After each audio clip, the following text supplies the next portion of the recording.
Oh, ito yung ano ko, yung project namin last year na Hi, Sir Nick. pinuntahan na Thank you for watching. pinuntahan namin dito. Grabe, oh. So, nasa Natividad po kami. Dito kay Sir Ermi na Palayan, kay partner Ricarte.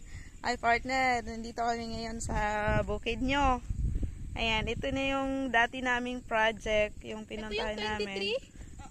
Oh my. Tapos, Versus 20 days. 20 days pa lang ito. Ito yung walang humus. Ang nagamit dito, 6 na humos. Grabe yan. Basa lang. Wala pang abono, Sir Ermin, no? Wala pang abono. Ayan. Pero kasi yung project ko talaga dito, makalis talaga sila ng abono. Yung unang-una pa, nakabawas na sila. Umani sila dito. Ito po yung naanihan nyo ng 190. Dati 150 lang. Oh, ito yung naanihan nila. Ang naaani, nung ginamitan ng King Humus, nakaani ng 190.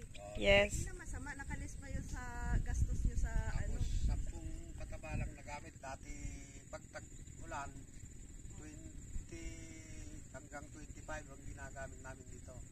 Eh, nung nag-ulan, nung nakarang ginamitan ng Iomos, 10 lang. 10 lang po na abono ang nagamit nyo. In fairness ha, 20 to 25 na abono ang ginagamit niya dati. Tapos nung gumamit siya ng Humus, naka 10 abono lang siya. At the same time, umani siya ng 190 kaban. Hindi lang masama. Let's say, itong susunod na project natin. Mas matipid, sana mas malaki ang anihin. Tingnan. Ang ano lang dito, Ito naman Sir sana Ricarte daanan ng yung...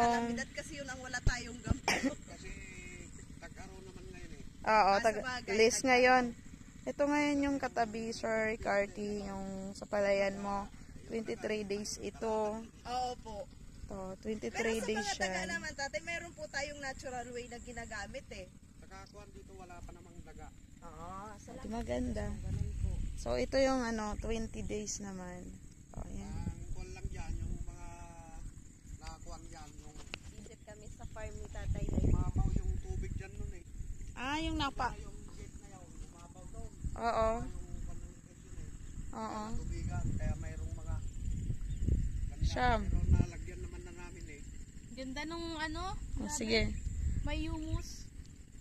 So, Kung titignan mo talaga yun, napakalaki ng diferensya. 23 days, parang, kumbaga sa batang bata pa. Tapos ito, ang bilis mag-mature ng ano. Tapos green na green yung lupa. Yung damo. Yung damo. Hindi na mo yan, malayan siya. Halata po yung mga farmer ko. Hello. Green na green. Okay. So, yan.